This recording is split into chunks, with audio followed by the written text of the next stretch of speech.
We begin today on a beautiful elven balcony in the middle of a large city.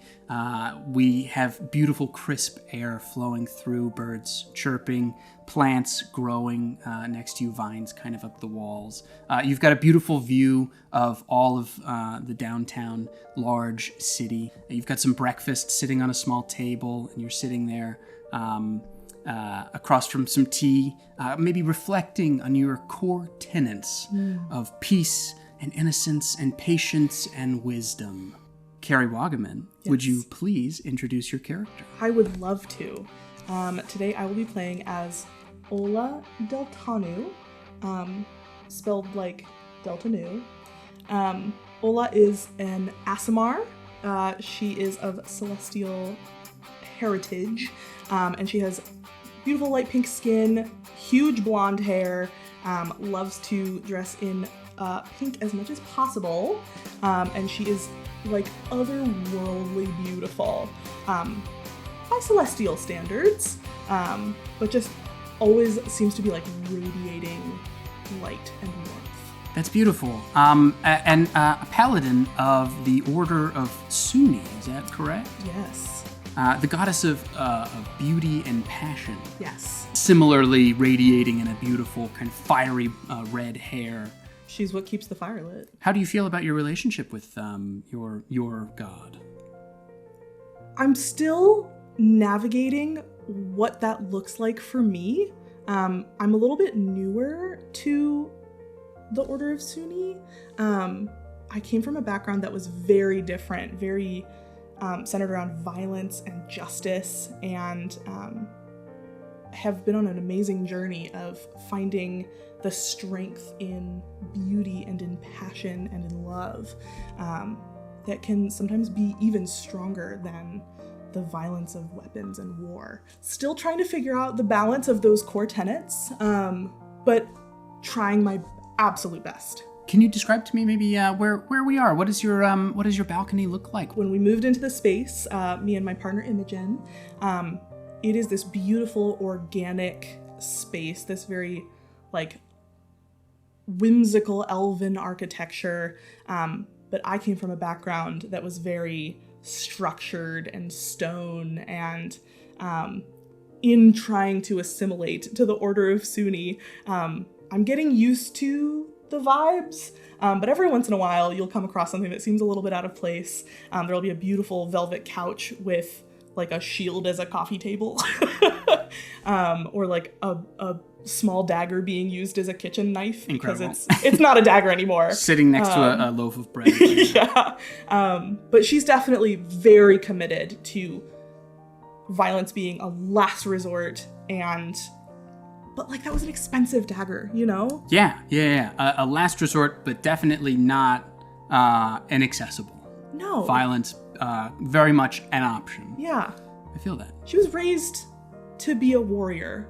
It'll always be a part of her. Yeah. She's putting new weapons in her armory. Beautiful. Yeah. I believe Imogen would be sitting kind of just directly across from you, maybe sharing in some tea, and begins to strike up a quick conversation and says something like, "What a beautiful day." It is a beautiful day.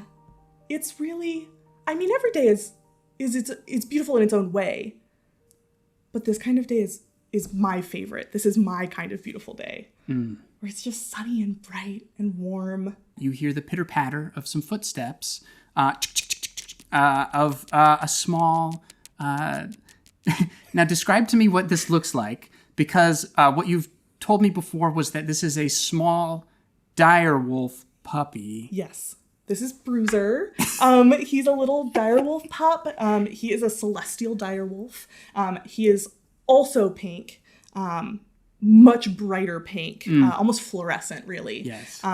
And has a beautiful, like, glittering collar, and just is so devoted. And it almost feels like when he barks, he's speaking to you. You know? Oh. Yeah. Yeah, you hear a and it's kind of muffled because you can see a letter. There's a bedazzled red, kind of ruby red with like sparkling bedazzled pieces and your name, Ola, written on the outside, kind of pitter-pattering away, and stops and drops it at your feet. Oh, Bruiser for me? Oh, thank you. Give him a little pat on his head. And then he goes over to Imogen and kind of lays by her feet. Imogen kind of now, giving the scruff. Yeah. You pick up the letter? Yeah, I admire the bedazzling. I look over Imogen, I go, this is beautiful. Why don't you make a religion check for me? Ooh, okay. So that is a 4. Yeah, unassuming. Who knows where this came from? It's beautiful. It is beautiful. You crack it open and reveal a very small card on the inside. And it says, your legal services are required. Oh.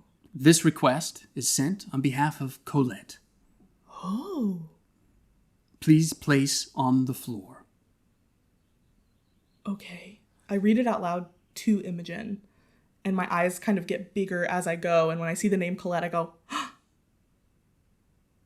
Who is it from? It's from Colette. Colette? We haven't seen Colette in some time. I know. Remind me, who's this, your friend? Colette? Well, Colette is a cleric. We've worked together a little bit before. Very mysterious. So cool. But yeah, always kind of has something going on. I understand. Yeah. I hope it doesn't ruin our very beautiful, wonderful day we've been having. Oh, I'm sure it couldn't. It never hurts to say hi to your other friends, right? I suppose. Well, what does it say? Should we write back? It says, please place on floor. Oh, well, all right. Might as well. Okay, let's see what happens. And I go over and with a flourish, I put it down on the floor and then snap back up. Listen, I just watched this movie last night. That does not escape me. I couldn't resist. You snap back up. The ponytail. As you snap, woof, a massive, a ring of fire erupts from the letter, opens, and a large, it's impossible to distinguish otherwise, a portal opens in front of you, raging fire, and on the other side of it, you see none other than Colette, who is standing handcuffed and surrounded by a ring of fire in what looks like an important building. And Colette looks at you and says, hey. Hi! How's it going? Oh my gosh, it's been so long since I heard from you. Yeah, thanks. Listen, I could really use a hand. I know this is not probably the best time, but I'm hoping you could bail me out of here. I'm sure I can help. I look over to Imogen and just kind of check in of is it cool if I go help my friend? Imogen kind of oh, fire, there's fire on our balcony right now. Is everything okay? That's just a little fire. Yes, I see. My vineyards are burning. Oh, They're just singed. It's not that bad. I'm sorry for overreacting. No, Is this something you must take? I'm sorry. It kind of seems, I look back over to Colette and I go, kind of seems important. Yeah, really important. Yeah, really important. Please, if you could now, it's just some legal, it should be quick. Yeah. No, absolutely. I'm always here for the Order of Sunni. Oh, thank God, yes. Yeah. Okay, great. They'll bring you in, and you watch as the portal, it almost spins your view. You see, the view is kind of shifted, and you spot a massive pit fiend, just the biggest, bulkiest, devilish-looking, red skin, big horns, massive muscles and chains and leather wrapped around him, and he just reaches in the portal, grabs you by the shirt, and yanks you inside. And you may make a dexterity saving throw if you'd like to resist this pull. That is going to be a 12. A 12. You slip over Bruiser's drool that was on the ground just a little bit, and get pulled into this portal. And you watch Bruiser is going to see that you've been pulled in. Sure. So is Imogen, and Bruiser is going to try and jump in right after you, and does so quite successfully. And you watch the portal starts to close, and Imogen kind of turns from the other side and says, shall I prepare dinner for when you're back? Sure. Maybe something that won't get cold. Okay, please be safe. I love you. Love you too. And the portal closes. You've been pulled into what can only be described as a desolate wasteland. Above you is a starless night, an open air, but you are inside of what looks like a devilish recreation of a courtroom. You see so many things all at once. We'll go quickly in order of the most important things that you spot first in the room. Sure.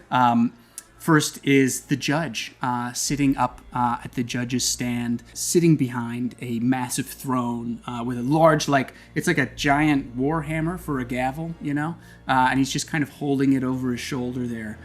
It's a dark-haired sable skin, as cold and as hard as iron. He's got glowing red eyes and small horns kind of pointed, a tail that sticks up with a little triangle at the end, Classic. And a cloven hoof, which you can't see, it's under the desk. Sure. But you'd guess. I know it's there. You'd guess. Yeah. And just handsome, too, like just a good-looking fella. Good for him. And he's sitting behind the desk. He looks unamused and also just fully not even paying attention to what's happening right now with you being pulled through. The pit fiend that has pulled you through is now standing directly in front of you. Okay. Is the bailiff. Fully got a little what would you even badge. call that? Yeah, he's got like a little badge on his coat, but just ripping through the rest of the coat with massive muscles and spikes and horns and stuff. Totally. There is Colette up on the witness stand. Sitting on the plaintiff's side is a large horned devil, fully just winged and large horns with a staff, a trident, and standing kind of looking pretty angry and impatient. You see Colette. You also see that there's a jury stand of just 100 different imps and mythits and like fire mythits, all kind of cackling and yelling and getting angry at each other. And that is pretty much what you see right off the bat. Rowdy courtroom. Rowdy courtroom. It's loud. It's hot. Everything is so hot right now. It is like you're in hell. Yeah. Okay. I take down my ponytail and put it back up with all of the hair up so it doesn't get all sweaty. And then I wave to Colette. And I just kind of throw a glance his way that's like, what's going on? I'm here. You see, he says, I can't really talk. I'm not supposed to talk right now. Yeah. And you watch as the large judge, who stands now devilishly handsome, stands up and says, it is about time. I'm glad the accused has some legal counsel. Tell us, you'll be representing the client here, I suppose. Yes. Yeah, and I confirm with Colette. Yes. Yes. I am Colette's legal representative. Wonderful. Listen, we've been at this for quite some time, and I'm getting bored. I'm looking for a statement here pretty quickly to decide the fate of this case. Oh, something that might be important, something that might be helpful to you. You may take a look at the contract. Yes, here you go. Oh, okay. Yes, I will review the evidence immediately. Terms of the contract: a secret for a secret, 2 souls for a soul. Souls, Callahan and Stromwell for Rufus the Rat. And I look up at Colette because I know that Rufus the Rat is a comrade of Colette's. Yeah? He's gone. Undersigned parties Ooh, I know, I'm sorry. Warmer Balfog. Oh, Warmer Balfog. Terrible handwriting. And Colette. Oh, Colette. As far as I'm understanding, we're here today to determine the verdict of the case of Colette versus Warmer Balfog.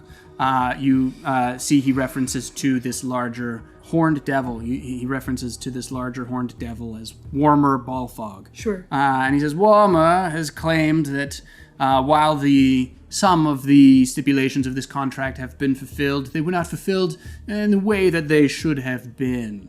2 souls for a soul were received, but they weren't the correct soul, apparently, that was supposed to be received. I see. Now Colette is withholding information, the secret to be revealed, but the secret has already been revealed from Warmer Balfog. I see. Okay, I understand. I'm itchy to get this over with. I'd very much like to get this secret. So if you could wrap this up for me quick so I can determine the fate, that would be most gracious. Yes, of course. Yes, I can absolutely do that. Wonderful.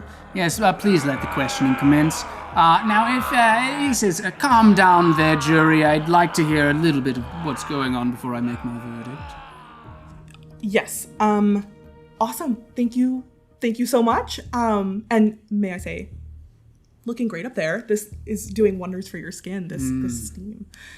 You flatter. Why don't you make a persuasion check for me? Great, I would love to. That is a 22. A 22. You watch. He's got like an air of anxiety about him, and that kind of eases him a little bit.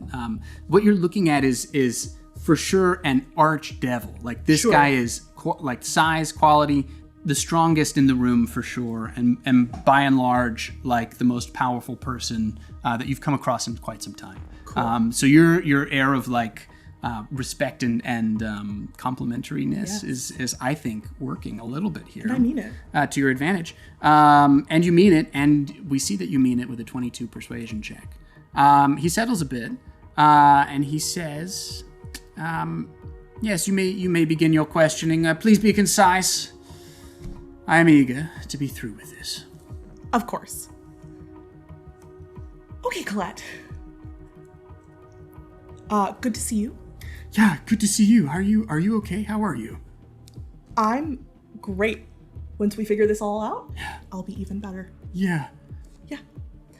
How are you doing? Bad. Really bad. Okay. Rufus is dead. They killed him. Oh no. It's okay. We're gonna figure this out. Good. Yeah, we're gonna figure this out. Okay. So in the terms of the contract, I understand that a secret was to be told for a secret and 2 souls for a soul. That's correct. Was there any clarification made about the terms of these souls? Were there any specifications about the souls? I mean, technically, there are 2 names in the contract. Okay. That are listed and described as the souls that are to be retrieved and exchanged for my Rufus. Sure. While I understand that is the terms of the contract, what happened was 2 souls were received. Is that right, Warmer? And you watch the judge says, "That's enough. Order in my court. You are not to speak to the plaintiff directly." It's okay, Colette. I got this. Okay. Anyways, he got 2 souls, but technically they weren't both of the people specified. I was supposed to kill Callahan and Stromwell, and I only killed Callahan. I see. And what happened with Stromwell? Stromwell was innocent. I would never kill an innocent life. Of course. And what was the other soul that you offered in replacement? See, that's where it gets a little confusing. I don't know.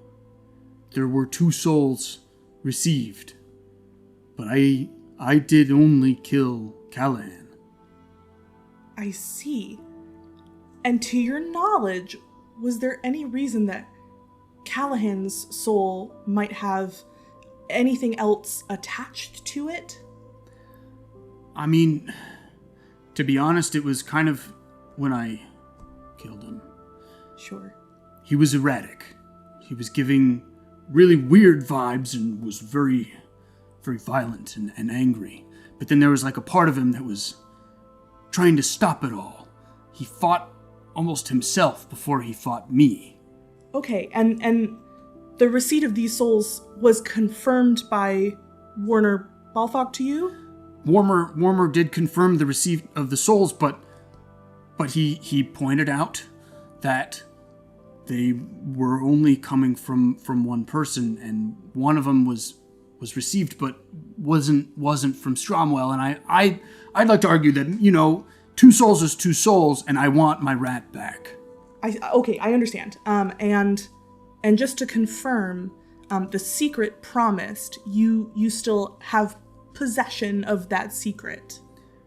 Possession of my secret, yes, but I have used the secret that Warmer gave me.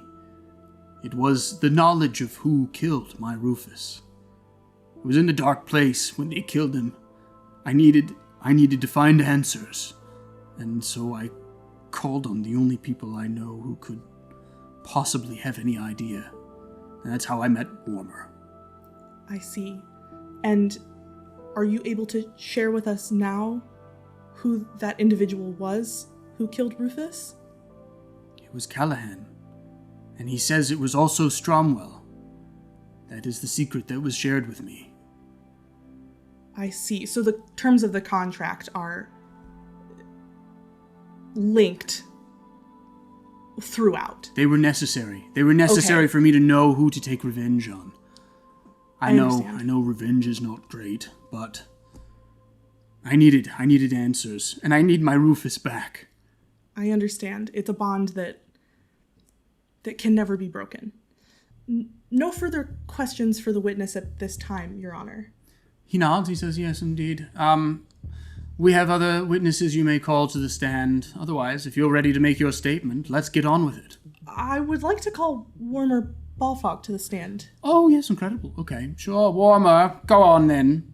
Watch, she kind of stands. Very quiet type. Slumps and switches places. Instead of Colette kind of coming back to the desk where he would sit, he's just kind of moved aside, and you can see now that he's cuffed together.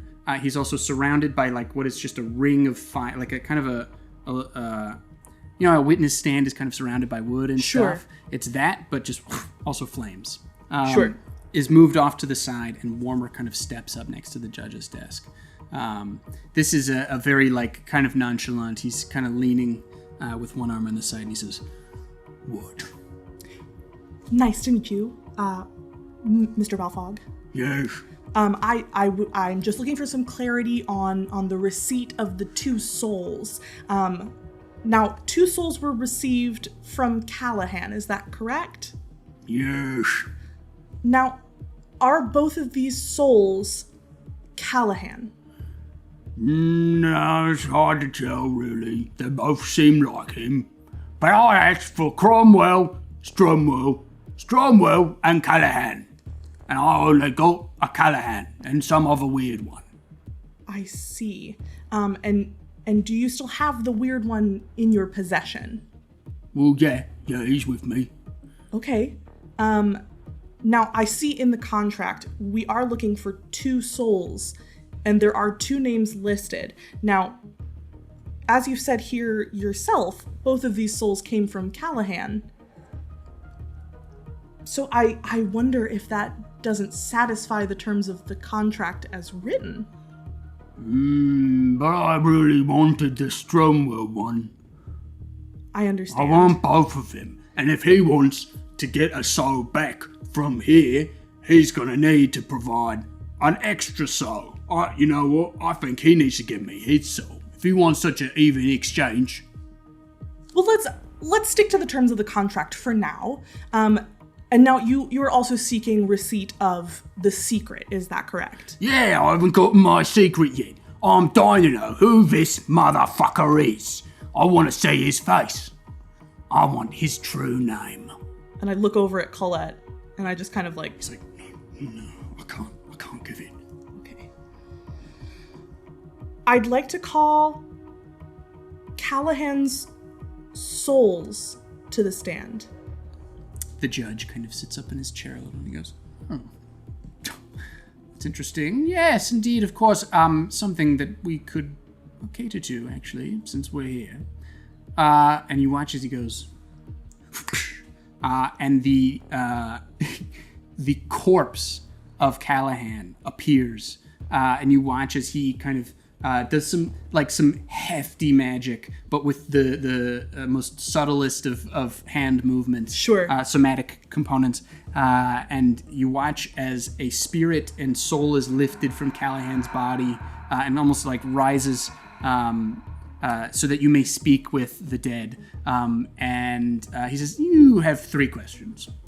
Callahan, looking like a salt and pepper gentleman, a humanoid with kind of short gray and black hair, some glasses, and half of his neck is kind of leaned over and sliced through. A clear cause of death. Sure. And he says, Mr. Callahan, are you aware that you were in possession of 2 souls at your time of death? Yes. Do you know the identity of the second soul? My wife. And Mr. Callahan, how did you come to be in possession of your wife's soul? A ring.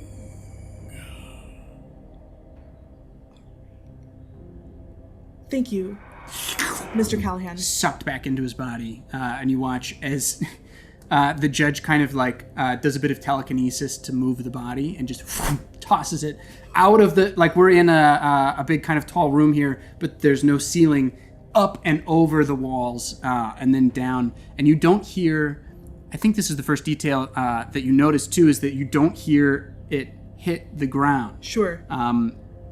And you take a look kind of out these big, beautiful stained glass windows that are kind of on the side. You're in a square room here. On either side, huge, beautiful stained glass windows. Sure. There's a door leading out the back where all of the, like, I guess it's more witnesses. Like, what do you call the people? The crowd, you know, that's in the courtroom? Audience? Yeah, the audience. The gallery. Past the gallery is a door that you could exit out of.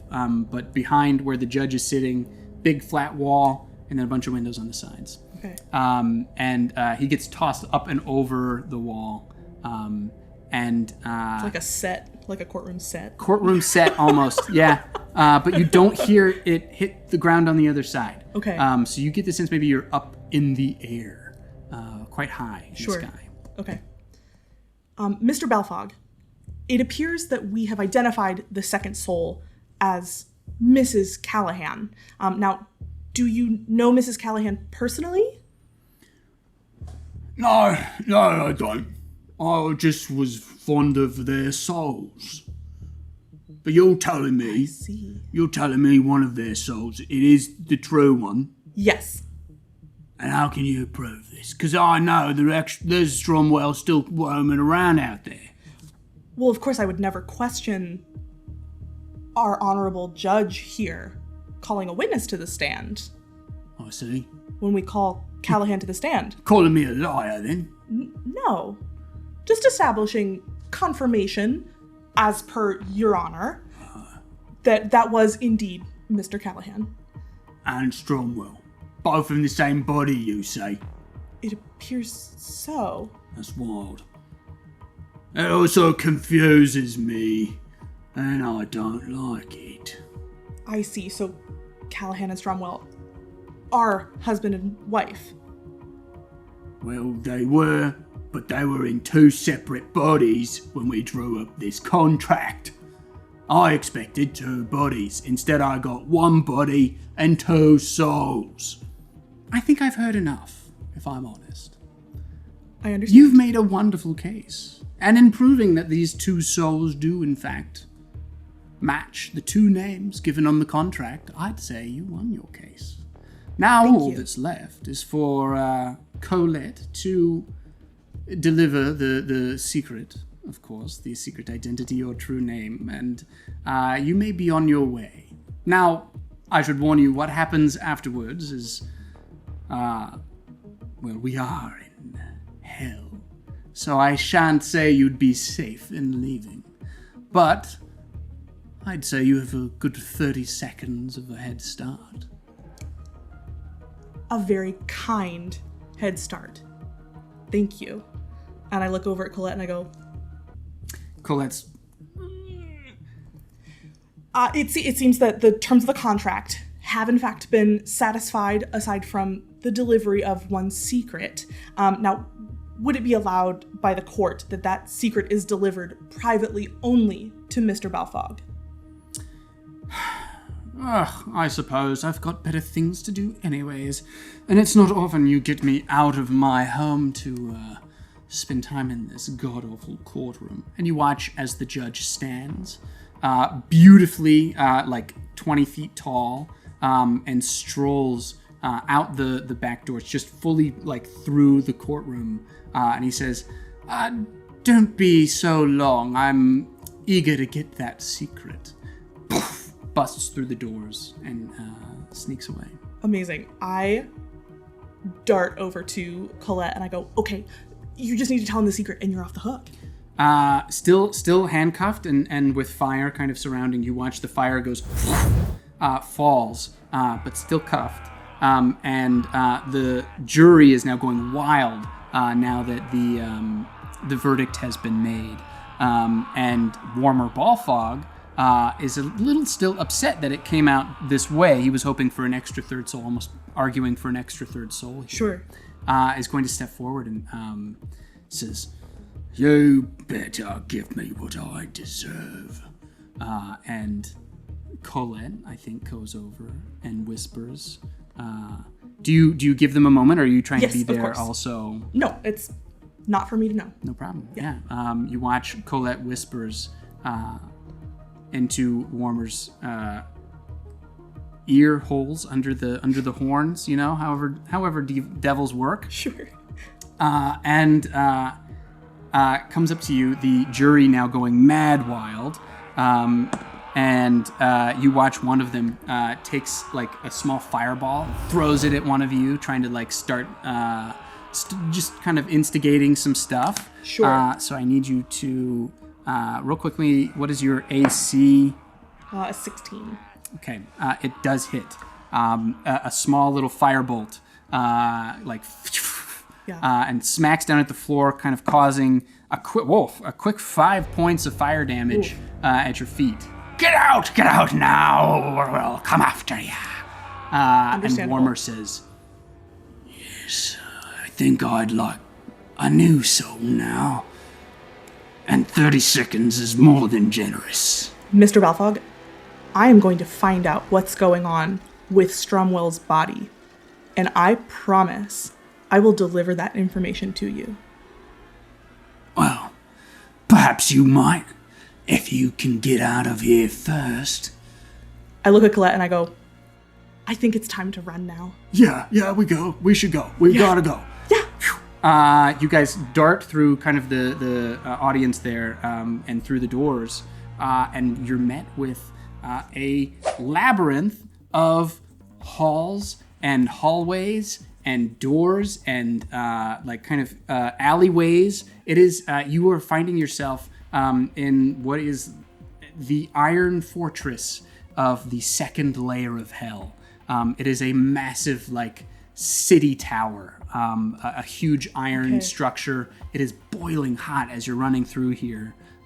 Is it heavily populated? Are there a lot of people walking through here? Where you're at right now, you're mostly seeing smaller creatures. You're seeing only things that could really survive, like some cockroaches that are just barely scurrying away. And I will ask you kind of in which direction that you would like to go. Are you, A, trying to be slow and methodical about your placement? Are you trying to hide and look for pathways? Or are you trying to just follow your gut quickly, as fast as you can, get as far away as possible?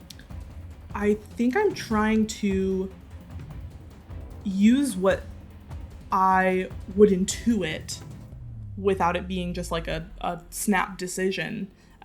Whichever direction is the least populated, where like the fewest creatures are, I think I'm going to point us in that direction, hoping that we can find somewhere to pause privately and kind of figure out what's going on. Totally. But I also know that Colette is still handcuffed, and so I'm probably also looking for a way to get these handcuffs off. Colette is fully still handcuffed. Yeah. And as you guys are sprinting out of here, following you, you also see Bruiser is there down by your feet. Of course. Just following along. And Colette is going to say, as you guys are sprinting, I can definitely hear them following us. Perhaps we need to make a speedier exit. When I look up, are there ceilings here, or is it open sky? Open sky, but Great. the sky is dark. I am going to use my celestial revelation to sprout heavenly wings for a minute. Ooh. Just to at least get our bearings and see if there is a way to fly. Only have a minute, but kind of scoop and go. Yeah. And just get up into the air. Yeah, you're taking Colette with you? Ola doesn't have wings, but in this moment, she kind of like, she knows she's in hell. And she knows she's gonna regret it, but she looks up and knows that like her mom is gonna feel this happening. And she takes a moment and she goes,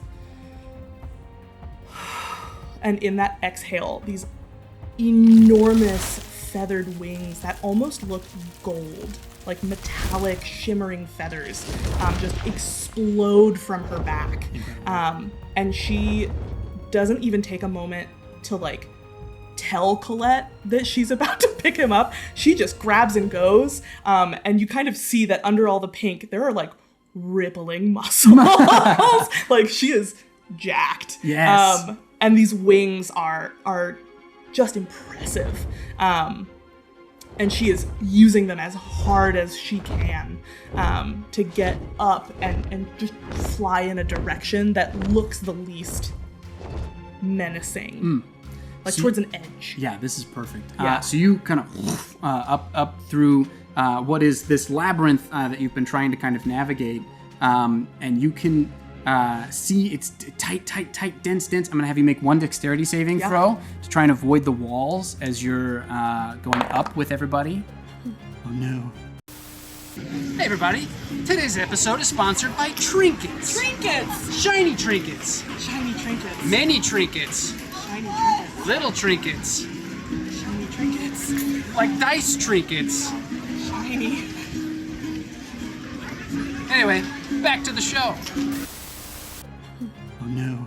What's a 4? Oh no. This is, they're hot walls.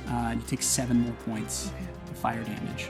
As you singe a wing on the way up here. But you make it through to the open air. And you would think you would catch a breath, but there is no breath to be had. It is just desolate wasteland as far as your eyes can see, like an infinity of just black sand, dark sky, starless. But you make it up and out, and you get to see now this beautiful landscape of hell. Below you is a massive iron structure, just a huge spire that stretches miles into the sky, it looks like. And below you is kind of the structure of that spire that has been makeshifted and fashioned into a city, like a living, breathing city that is just ugly. I mean, just iron bars and metal spikes sticking out all over the place. You can see different little like communities in different like neighborhoods even sectioned off in different areas. There's construction happening everywhere. Like just as far as you can see, something is being worked on. Sparks are flying and metal is being welded together in different areas.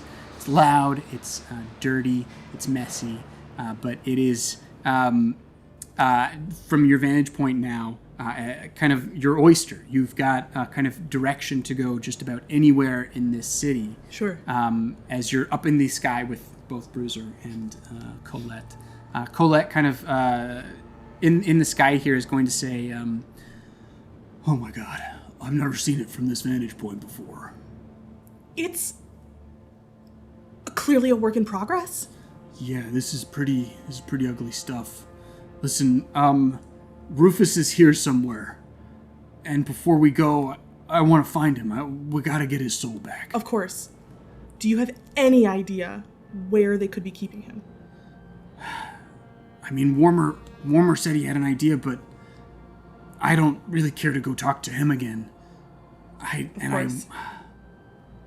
We have a special connection, him and I, but at this point I really don't know how to contact him. Perhaps he could be roaming around some trash, or he is just a little rat, and he would look for something to do with Suni.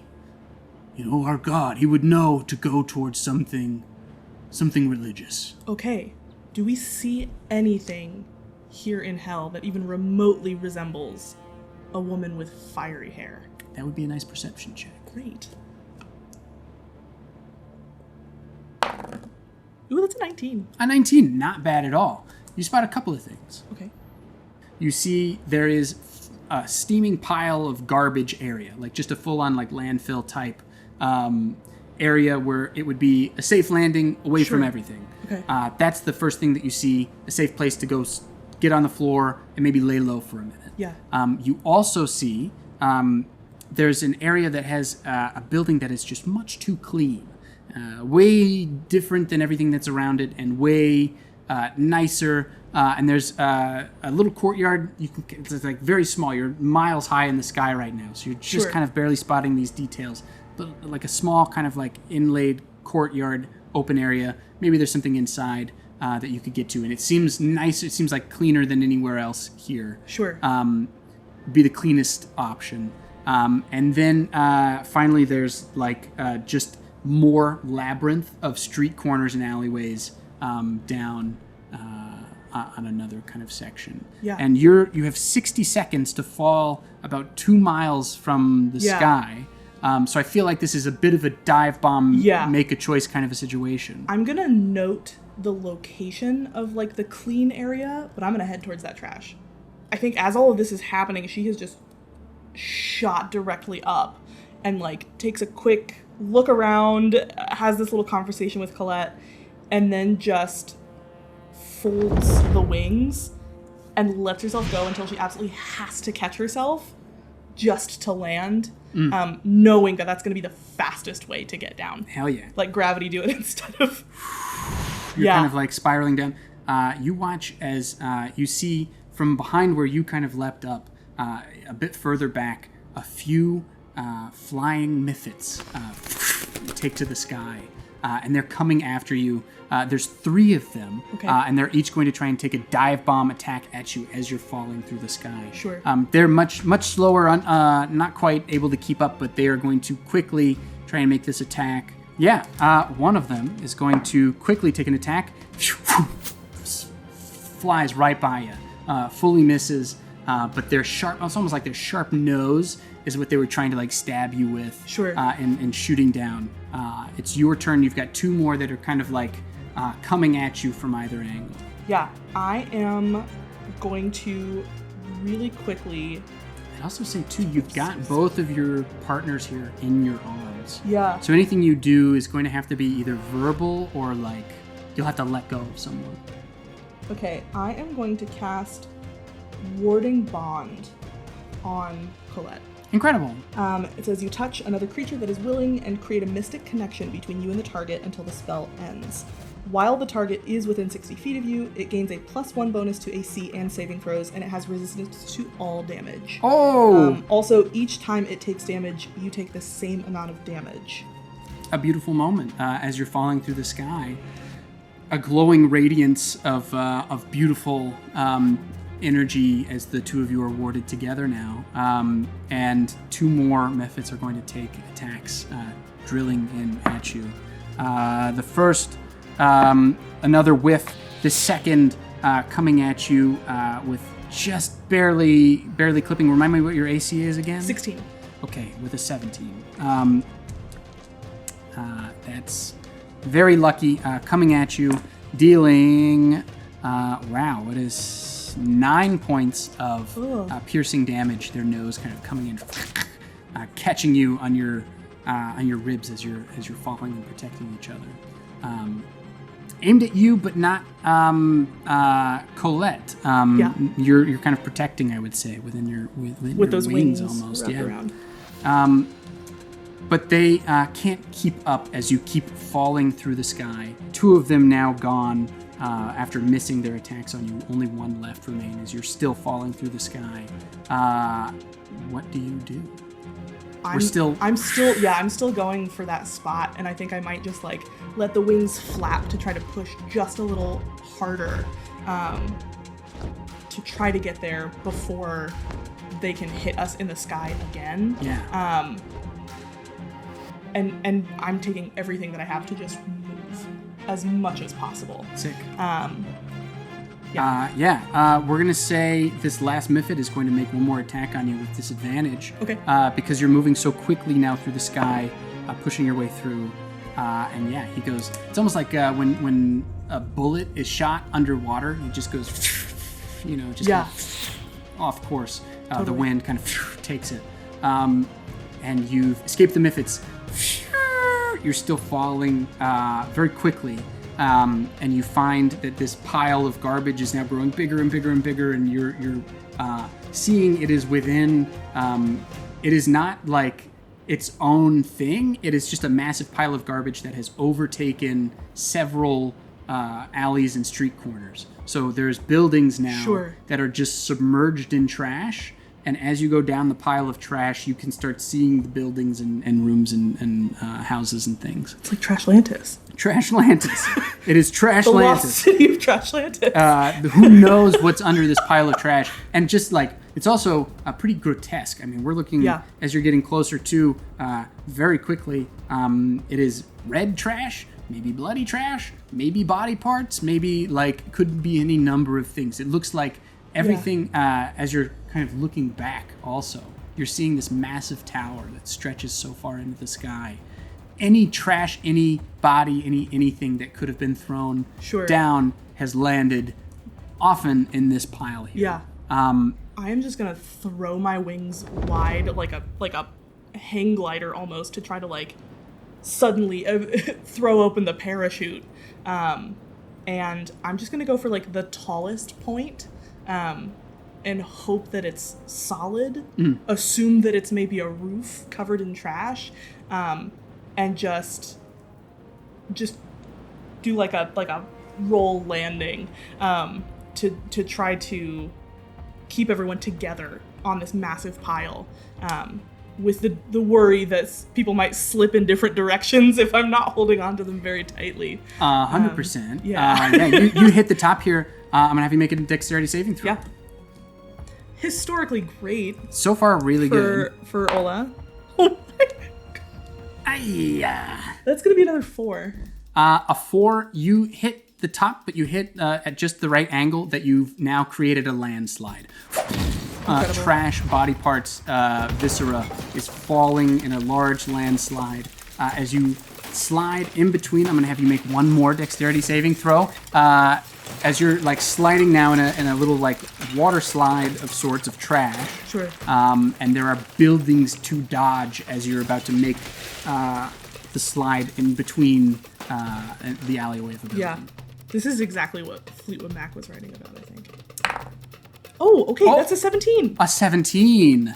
Wonderful. Yeah, now we're cooking. you slip in between the alleyways of these 2 buildings. You see, everything is also like just almost on the verge of catching fire, right? Everything is kind of singed and burned, almost ready to catch flame at any moment. Things kind of sparking as they clash against one another. But you slip right down an alleyway, almost luge style, as you're falling. Colette and Bruiser are both with you. You've managed to kind of keep them in your arms, and you make it down to the bottom of this massive hill of trash. Yeah.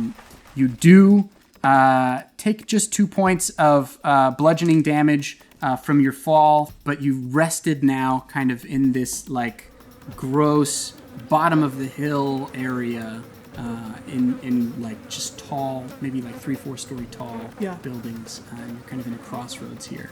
Nobody is around. This is so smelly and so gross. Okay, everyone, let's take a breath. Let's take a moment. Colette is just head in, cuffed head in hands, and just, I don't know how I got us into this mess. I'm so sorry. All that matters is we're going to get out of it. Can I try to use my longsword to hit these handcuffs? absolutely, yeah. Because I don't feel great about... What does your longsword look like? It is beautiful, glittering. It was a gift from her mother. One of her, like, almost like a childhood friend, you know? Swords feel like your friends when you grew up with them. Oh, yeah. And so this beautiful sword with an enormous golden hilt and this really just almost looks like you could eat off of it blade. Nice. Colette kind of obliges and says, yes, please get these off of me. They've been burning my wrists ever since they put them on. You can see just fully like red and burned, scarring and blood a bit around the cuffs. Well, you know what they say. What doesn't kill you makes you hotter. So yeah, I'm gonna try to hit it with that long sword, and that is going to be a 13. 13 is easy enough. It's a solid, unmoving target, and you come down and whoosh, sparks go flying everywhere, and it whoosh, shatters into dust and debris. It's almost like it just kind of rusted and ended the metal ended its life in a moment. And Colette stands there and says, "Oh, what I wouldn't do with you. You're a good friend, Ola." That's all we have, right? Is the love we share with our friends. We have a little bit of a journey ahead of us. So I am going to lay hands on myself, and I'm just going to give myself back 10 hit points, just to get myself to a just reasonable spot. Like, where hey, I won't we did a lot there. die immediately. And I do it by like. Yes. I give myself a little like toss of the hair. 10 hit points. Yeah. Give myself some ear. like, I feel refreshed. Incredible. As you press forward, you come to see a large square building, and outside is a beautiful woman who makes her way inside very quickly. There's a large iron door that then shuts. And you can see steam is pouring out of every window, every door, all of the door seals. There is a massive chain devil that walks from the street and into these iron doors, wearing nothing but chains. Just at the bare minimum of what needs to be covered is covered. Chic. And some chains. Yeah. And steps in, and then the door shuts and more steam kind of flows out. I look over to Colette and I say, well, that's the closest thing to fashion I've seen around here at all. So maybe we're heading in the right direction. I don't know what we're going to find in there, but I've got your back. I've got yours. How are you feeling, by the way? I could maybe cast a quick healing spell on you. I wouldn't say no. Would you? That would you not? be very kind. Yeah, he does cast a quick cure wounds coming your way. Thank you, Colette. An 8! Ooh! Plus spellcasting modifier, so that's going to be a 13 total points of healing. Thank you, Colette. As Colette touches your shoulder there and says, in all things, beauty. Even where you think there isn't any. And I kind of like consider our surroundings. The thing that you noticed from the sky is that, there is like so much happening here to make it sanitary from all of the trash that surrounds it. You see a figure of the judge kind of carved in the iron, like molded in the iron. Yeah. Cast. The judge standing with a small little devil demon kind of whispering in his ear that's kind of like molded on the outside. Despite being in hell, that judge was fairly kind. And so I'm just gonna... I see the image of that judge, and I'm like, that might be one of the few like figures that we've encountered that I kind of trust. So I'm gonna march right up to the door and knock. It takes a moment after you knock, but the door swings open. And standing before you is that woman that you saw before, standing just about 6 to 7 feet tall, so quite tall and gorgeous, like just straight red, like deep red skin, massive horns, 2 bat-like wings that kind of stick out and fold beautifully. Nude, almost completely nude, with just enough covering the downstairs to be appropriate for like an R-rated movie. Sure. And she's standing in front of you, kind of leaning on one hip and saying, "Here for the bathhouse." Maybe. We were hoping that you might be able to point us in the direction of a rat, if you've seen a rat. I know this seems like a pristine space, so I'm sure a rat would be very out of place, and you would probably notice if a rat had been around. She gives you a look up and down. She gives Colette a look up and down. She notices on your a brooch on your chest here, and she says, "Worshippers of Suni, are you?" Love is found in all things, as is beauty. Indeed it is. Please come in. And she steps aside to let you inside. I walk into the space feeling very much like I belong there. It is a bathhouse. It is a huge pool in the middle of a big courtyard that is bubbling, kind of like a low simmer. There are several other devils here. There's also, you notice, a couple other like humanoids, maybe lost, maybe just visiting, who are kind of on the far side of the pool. She kind of takes you in and she gives you a quick tour. She says, "I don't mean to pry, but I too am a worshipper of Suni." I could kind of tell. And I do have a shrine, another pool in the back room, if you'd be interested in communing with our god. Oh, that would be lovely. Thank you so much. We do just need to find that rat I was talking about before we go. It's a big place. We lost track.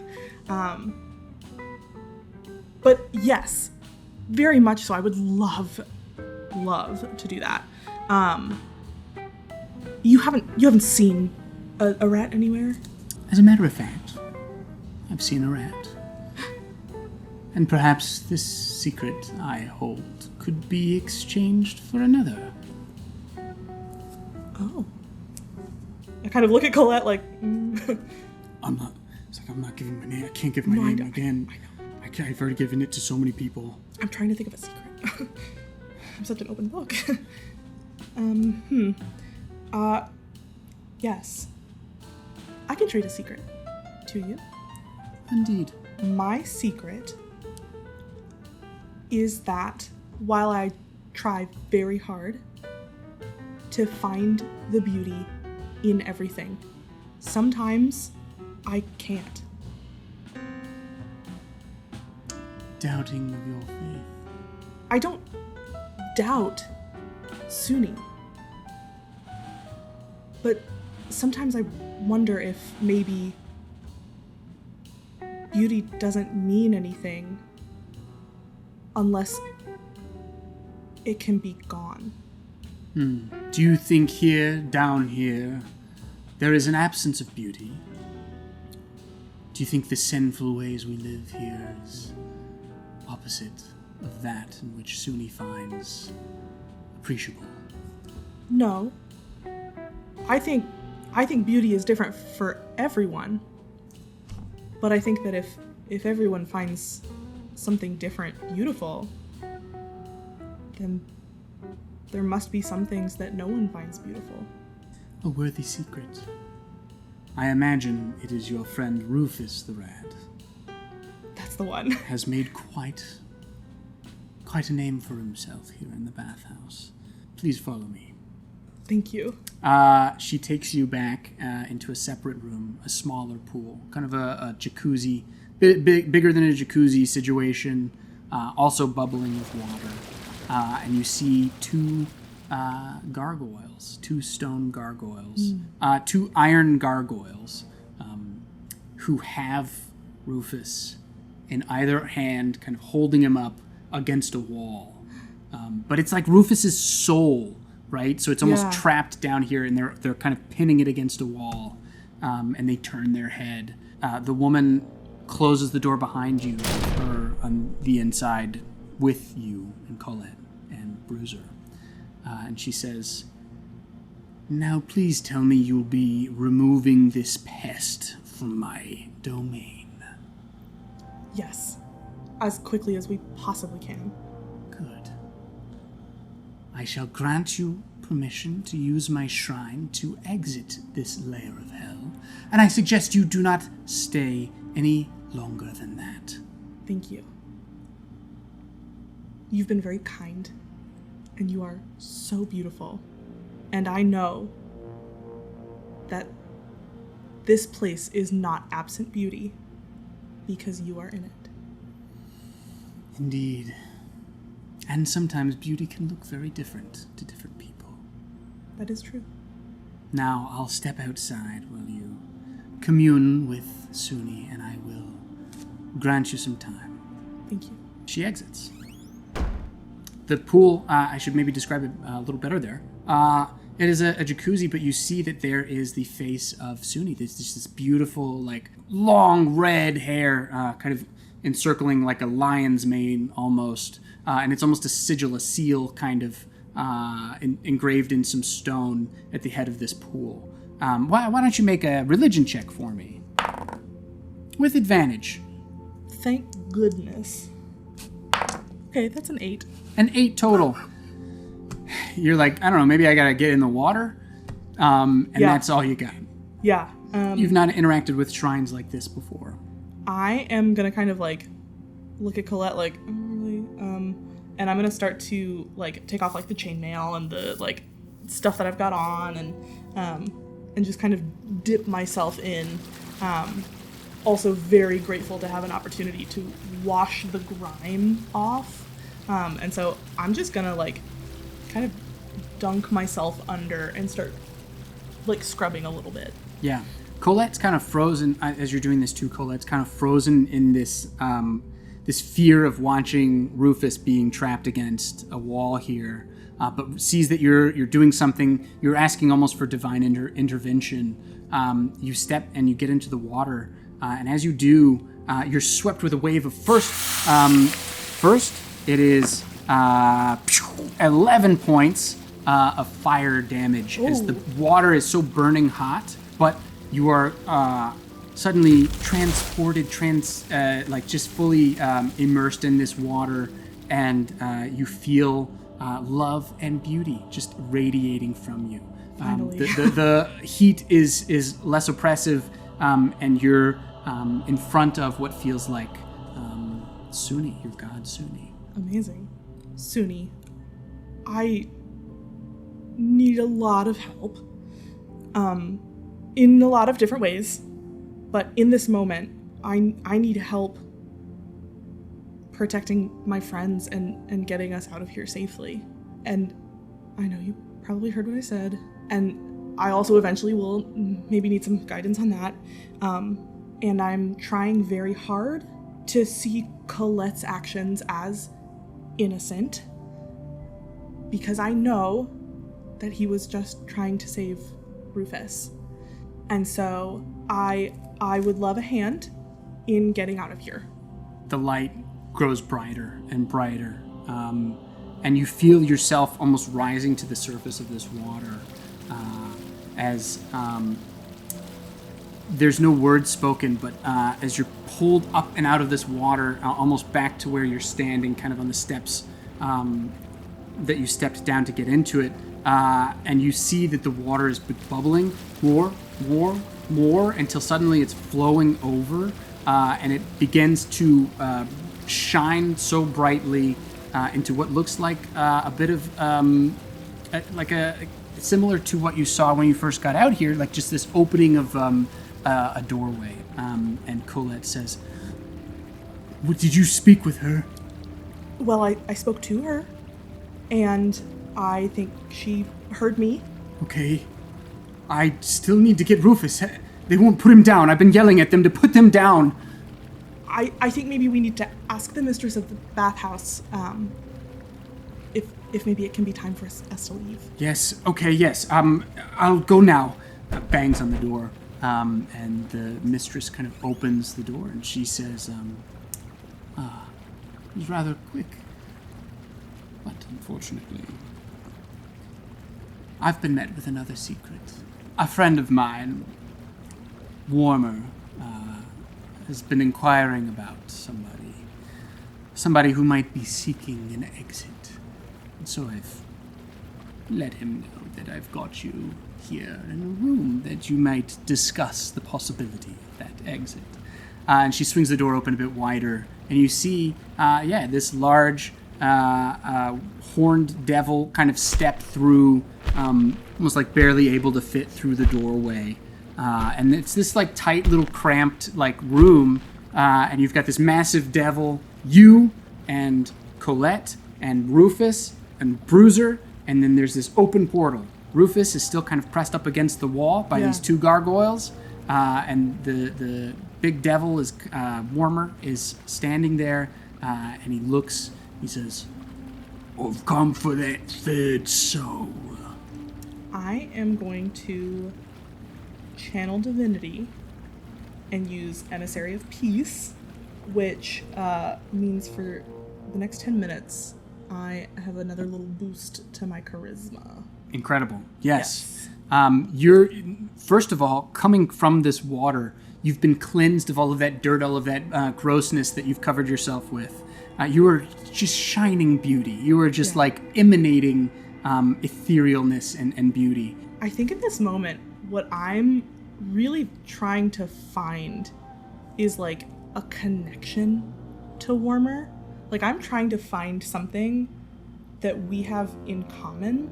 The first thing that I do is I just make eye contact, and I like,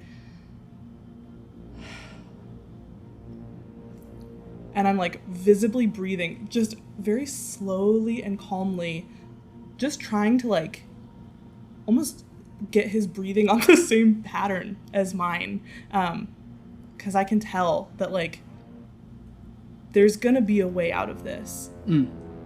He may not know it yet, but I sure do.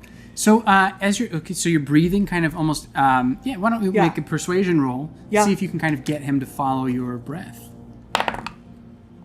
That is going to be a 21. Almost unintentionally or like instinctually, he kind of starts following your breathing, kind of smoke leaving his mouth every time he breathes out. Yeah. I've no beef with you, goddess. Your glowing beauty is great, but it doesn't do anything to me. I still want that soul, and even though I got your secret, he's looking over at Colette. He says, I want more. Why is this so important to you? What are you talking about? I collect souls that makes me more powerful. More souls I have, the better chance I've got at power down here. Is one soul really gonna tip the scales for you? Well, you know, a penny saved is a penny earned. Warmer. What? What are you looking at me like that for? All of this effort for one soul. It seems like it almost might be easier to just go get one yourself. Well, sure, yeah, I'm a capable guy. I mean, your dedication is truly impressive. Yeah, I go to the ends of the earth, to any plane I need to get what I need. Wow. That's beautiful. It's dirty work. It's not easy. No, but when you want something, you go out and you find it and you get it. That's to be commended. I suppose. I don't get a lot of recognition for what I do down here. Neither does Vivian. And she's great. She keeps this place spick and span. It is gorgeous. I definitely have enjoyed being here a lot. You see, she's kind of sitting, she's kind of standing off to the corner of the room, kind of like just watching. She's in love with what's going on. She's like, to be honest, I was hoping for a bloodbath. The love and passion and a revenge killing is quite beautiful to me. There is beauty in revenge. There is beauty in loving something so much that you would kill for it. But if that's the only response, I don't know that love is worth a whole lot. Well, what's it worth to you? It could be worth a new friend. You'd be my friend. Of course. Yeah, right. What, me and Viv is just gonna just give up our lives of collecting souls and help you out? No. We don't have to have the same hobbies to be friends. Roll a persuasion check. Oh, okay, that's gonna be another 21. Another 21. Yeah. He says, Right, okay. This is a tough pickle. I still feel like you owe me something. But technically, I suppose I still owe you that soul of that rat there. I will give you my doubt. Interesting. see, he's thinking very hard, but he doesn't get it. But Vivian, the woman kind of leaned in the corner, is you watch her ears kind of perk up a little, and she goes, You would offer your doubt? I would. Your doubt of our goddess, Sune? My doubt of myself. Doubt of yourself? You doubt yourself? A woman so confident, so beautiful, how on earth, what do you doubt yourself? I watched you walk in here with great confidence. I was called here to defend a friend who was willing to kill for what mattered most. I don't believe that was the right choice. And she kind of looks over to Colette with like I'm sorry. Colette's like, what? My friend asked me to be here to help him. And even though I know it's not what I believe in necessarily, or even what we should be doing as followers of Sune, I came to help. And I don't know if that was the right decision, and I don't know if that makes me a bad follower of Sune or a good friend, or maybe both. And I don't know that I will ever know. And you're willing to part with all of that? Only if you're willing to take it on. You watch as she just kind of like puts her hand like this, and the gargoyles drop the rat's soul. It's a manifestation of this soul, so it's like a physical looking rat who is beautiful. I forgot to mention square jaw, long blonde hair. The hottest rat ever seen. We've seen hot rats before, but this is like the Fabio of rats. This is a Fabio of rats. Yeah. This is like just a beachy kind of blonde hair. You watch as it kind of slumps to the ground, is up on two little rat paws, and goes, "Oh, Thank you. Oh, hey, Colette. Oh, my God. Hey, Ola. It's so good to see you guys. Hi, Oh, Rufus. man. I was real pinned up there for a sec. I feel terrible. What happened? And I'm going to have you make another persuasion check here. Okay. You watch as this doubt that you've just described almost manifests in like a ball of energy. Like it's almost coming together, all this doubt that you're pulling and pulling together, weave into a bit of a ball of like this negative energy that is just in front of you. Yeah. As you're trying to deliver it. Ooh, that's going to be a 26. 26. Okay. Emissary of Peace. Incredible. The peace, the emissary of peace, balls together this beautiful doubt. It makes its way over to Warmer, and you watch as he's trying to understand it. He doesn't understand what you were trying to give, but he understands the gift, right? He gets that this is the thing, and he snatches it up, puts it in a pocket, but that's not how it works. Doesn't go in a pocket, just kind of disappeared when he grabbed it. Yeah. But wherever he thinks it went, it's in his pocket. And he says, all right, well, that seemed like a gift. I flip my ponytail and I go, I'll give you a bonus secret on top of it. Stop. You're being very generous. Well, I don't like to owe people either, but what have you got? the secret is that that's what friends do. We hand each other our doubts, and we take them for each other, and we hold them for our friends. And we don't have to, but we do it because that's what you do. And that is beautiful. Sorry, Warmer.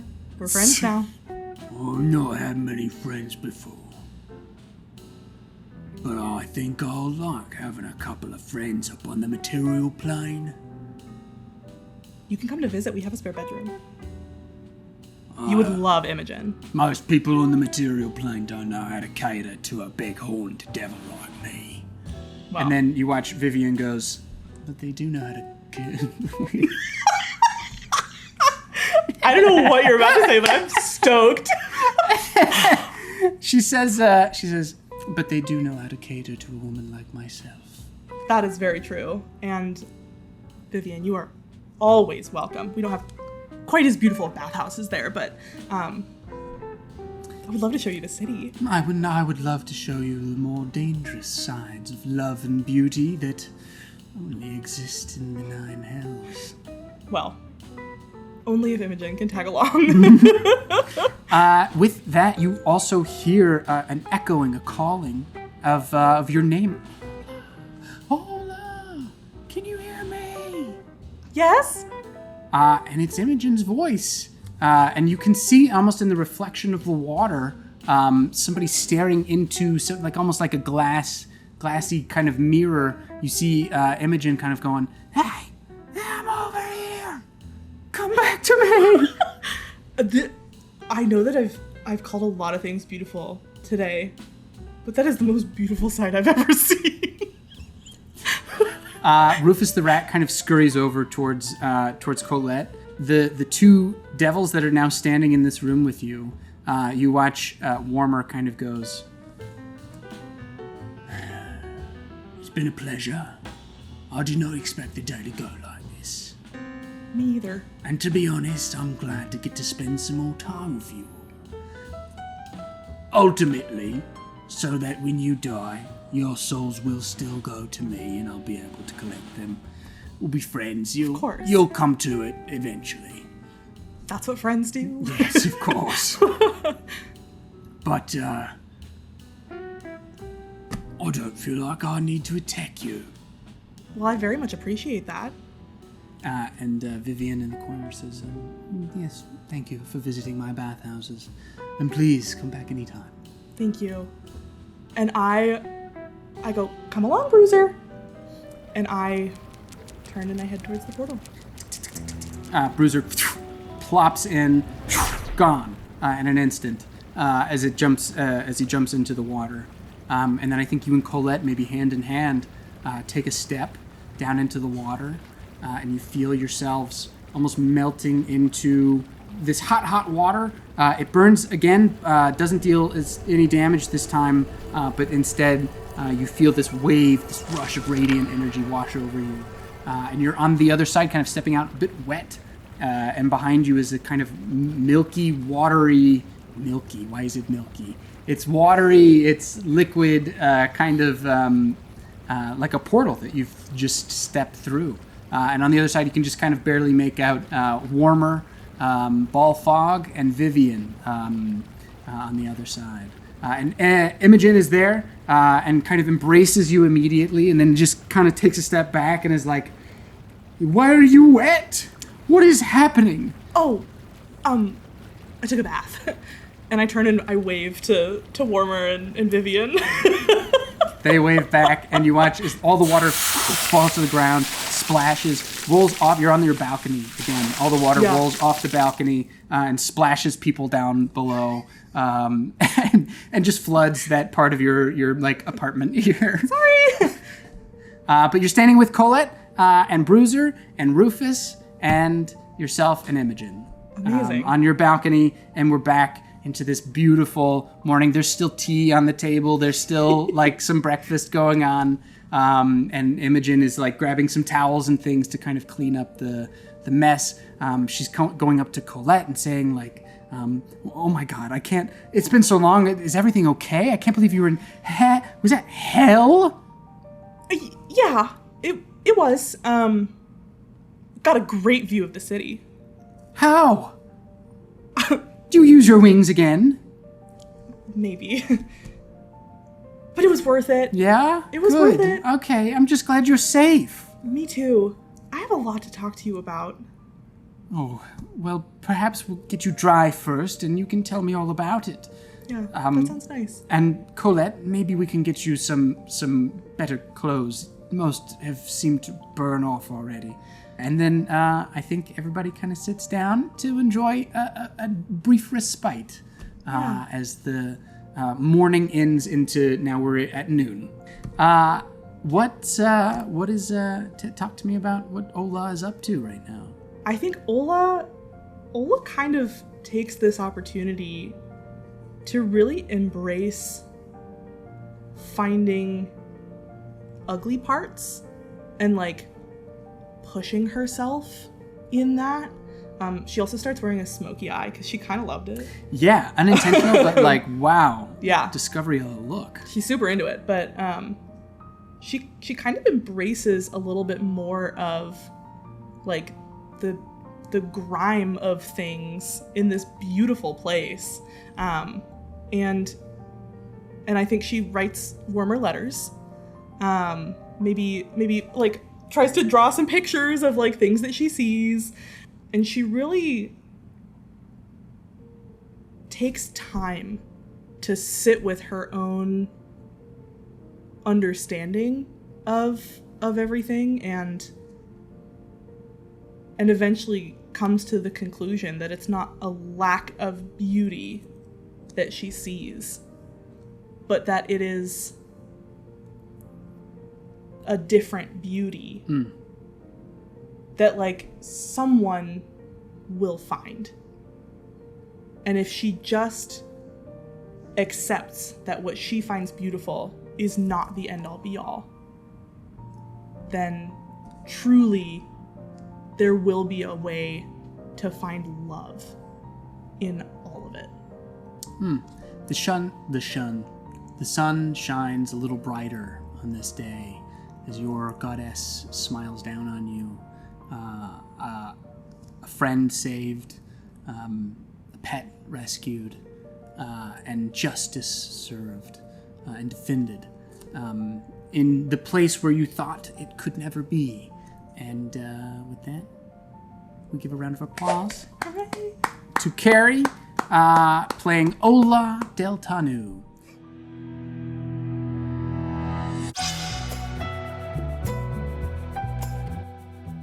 Initiative roll! Man, dang it, I'm so hot. can't help it. I'm just too hot. I feel like I'm rolling very mid today. The modifiers are doing everything for me. I just rolled 2 11s in a row. That's very, very mid. What did you roll? My goodness, because I rolled a 14. Okey-dokey. Tell us about yourself, where we can find you, and course. any projects that you'd like to talk about. Yeah, totally. I'm Carrie Wogaman. You can find me on Instagram at normalhumanadult. And if you are looking for a game master or a dungeon master for anything, you can email me at dungeonmastercarrie@gmail.com. And I would love to talk about what you're looking for.